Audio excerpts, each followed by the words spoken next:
perguntas difíceis, já estou preparado para elas. São coisas que a gente vai descobrindo, que vão brotando, que não aparecem, não há assim uma revelação. Tcharam! Nunca alguém, para descobrir a sua vocação, seja de padre, seja até ao matrimónio, podemos comparar essa vocação, teve uma revelação assim sobrenatural. Olha, Deus para ti quer isto. Nunca. Não é? Deus vai se manifestando e é preciso estar atento aos sinais. Os sinais são às vezes imperceptíveis. E parte da nossa parte de nós, estarmos atentos àquilo que é um sinal. Caladinho, não era de dar problemas, não. Eu gostava de estudar, gostava de aprender, era bom aluno.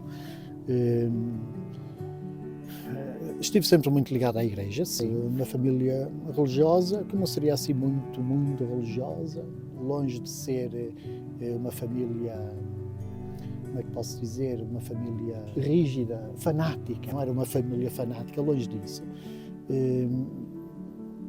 Por tradição, quando muito tinha uma avó, que foi uma grande influência para mim, que era mais de ir à igreja, era uma família que, muito bem, são cristãos, não eram de participar muito da missa também, quando muito missa dominical, naqueles acontecimentos sociais.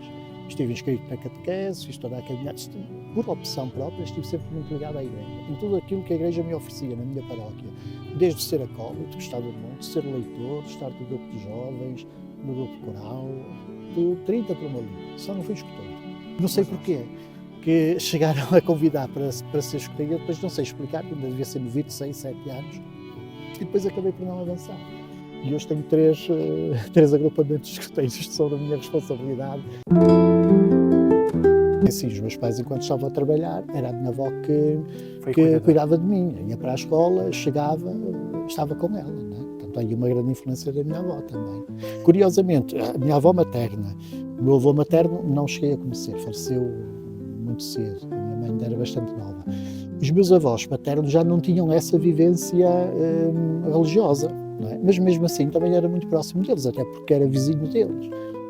E saía de casa, descia e estava ali na casa deles. Eu vejo agora com os meus sobrinhos, filhos da minha irmã, passam imenso tempo com os avós, quando os pais não podem, lá estão os avós, e a educação deles também passa pelos avós. Quando tenho de falar de uma missa de catequese e tenho ali presentes os avós, passo-lhes a mão por cima para dizer: a vossa função é importante. Eu admiro muitos jovens que estão no seminário e que são capazes de se colocar a si próprio esta questão.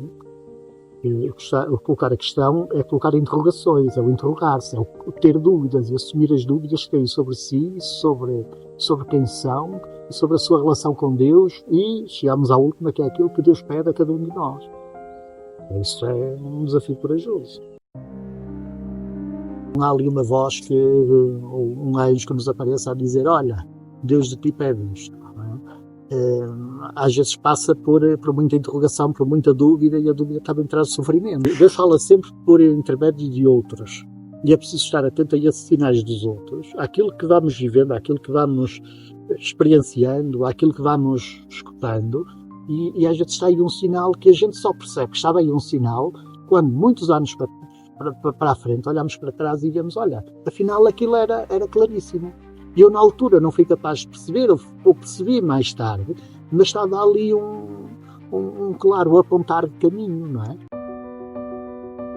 Porque tem muito a ver com fatores culturais, com desconhecimento, com o considerar o cristianismo uma coisa ultrapassada, uma coisa démodé, uma coisa que é dos nossos avós, é uma coisa que não nos diz nada, agora estamos à procura, isto já deu, já foi campo que deu, já não nos interessa. E daí no mundo ocidental haver este desconhecimento. Eu penso que se cada um de nós procurasse aprofundar mais o cristianismo, e aprofundar mais o cristianismo não é só aprofundar algumas doutrinas mais do que filosóficas, teológicas, não é? É aprofundar a relação de cada um com o próprio Deus, ou se quisermos, cada um com o Filho de Deus, Jesus Cristo. É uma relação pessoal, é uma relação de amizade. Não, nós é que nos castigamos. Nós é que nos castigamos. A natureza castiga-nos sempre. Deus, como é que é aquele ditado? Deus perdoa sempre. O homem, às vezes, e a natureza nunca, não é? E nós, muitas das vezes, plantamos aquilo que colhemos, isto é, fruto das nossas decisões, fruto daquilo que fazemos, vamos colher. Deus respeita sempre a nossa liberdade, mesmo que seja para o mal. E isto é tão radical que Deus o cumpre, não é? E é tão radical que pode levar à nossa condenação. Eu acredito que Deus tem um trunfo na manga e no último momento salva-nos, não é?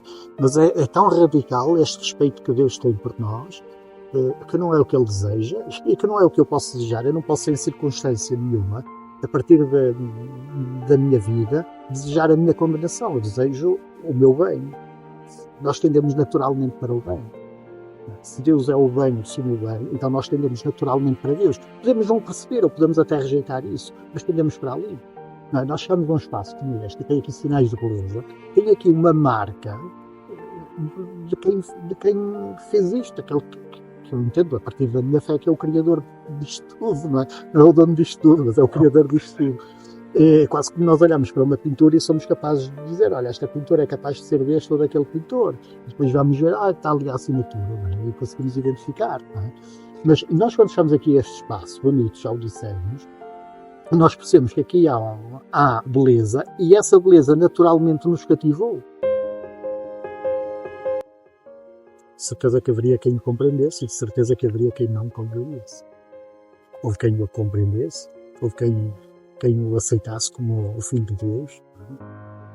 E até houve, isto é espantoso, quem aceitando-o como Filho de Deus, como Messias, mesmo assim depois o rejeitasse. O grande apóstolo Pedro. Então há uma passagem no Evangelho, mais ou menos a meio do Evangelho, São Mateus, por exemplo, mas está em quase todos eles, uns Joãos, não, talvez não. Mas ele pergunta, então, o que é que o povo diz sobre mim? O que dizem os homens que eu sou? E começa a dizer, uns dizem isto, outros dizem aquilo, outros dizem aquilo outro. Tal e qual como nos tempos de hoje. O pai perguntava, e o que é que acha de não sei o quê? O que é que acha do padre? O que é que acha do primeiro-ministro? Mas já tendo alguns anos de relação com aqueles apóstolos, Jesus vira a pergunta, transforma a pergunta e diz, e vós quem dizes que eu sou? E o Pedro é o primeiro a dizer, tu és o Messias, tu és o Filho de Deus. Não é? Mas é esse mesmo Pedro que é capaz de chegar a esse ponto de revelação, de reconhecimento, lá está, da relação que estabelece com aquela pessoa que está ali dentro deles, que mais tarde acaba por negar o próprio Cristo. Tu também és deles. Não, eu não conheço lado nenhum. Aliás, tu és Nazareno. Não sou. O ser humano é de uma complexidade muito grande. E isso pode nos perturbar as nossas relações uns com os outros. Não é? Às vezes, tendo a complexidade, tendo em conta a complexidade da relação desta ou daquela pessoa, e essa complexidade manifesta-se nas relações que os seres humanos estabelecem uns com os outros, e com o próprio Deus também. Agora, Deus está acima dessa complexidade, porque é muito mais complexo. O Santo Anselmo dizia, Deus é muito maior do que aquilo que de maior nós possamos imaginar. Ouviu, eu eventualmente terei dificuldade em perceber que ele estava a ouvir. Porque normalmente quando nós queremos que alguém nos ouça, queremos que tenha uma resposta imediata, que nós possamos perceber, não é? E essa não é a lógica de Deus. Nós é que achamos que ele não está a ouvir e que não está a atuar como nós gostaríamos que ele atuasse. Mas ele tem o seu tempo, ele não tem de nos dar satisfações, ele tem o seu próprio tempo. Nós é que temos de entender qual é o tempo dele. É a história, acho que é o profeta Isaías, do oleiro que está a fazer um vaso de barro, e o vaso lhe pergunta, então porquê é que me fizeste assim? Quem é o vaso de barro para perguntar ao oleiro, não, porque é que faz assim ou assado? Porque é que faz desta forma ou de outra? Nós não temos de pedir ou de exigir de Deus o que quer que seja. Ora, pegando naquilo que dizia há bocadinho, de que há pessoas que têm até coragem de falar diretamente com Deus e outras não, precisam de um intermediário, eu dizia-lhes não tenham medo de falar diretamente com Deus.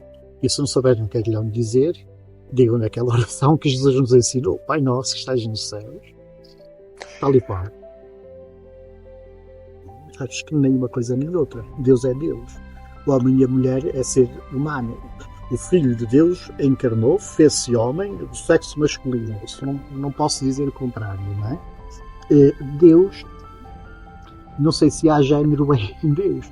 Não é? O Papa João Paulo primeiro chamava a Deus mãe, muitas vezes. Né? Ele também só viveu como Papa 33 dias, foi um pontificado curtíssimo. Mas houve algumas declarações em que Deus é como uma mãe. E, a própria Sagrada Escritura, o profeta Isaías, representa Deus com um lado materno. Né? Pode uma mãe esquecer-se do filho que amamentou? Mesmo que uma mãe fizesse isso, eu jamais poderia esquecer. Portanto, toma ali uma postura muito maternal, né, para com Israel, naquele caso, mas aquilo pode ser o que na Bíblia, o que na Sagrada Escritura nos apresenta a propósito do povo de Deus, pode ser aplicado de modo particular a cada um de nós. Foi um prazer.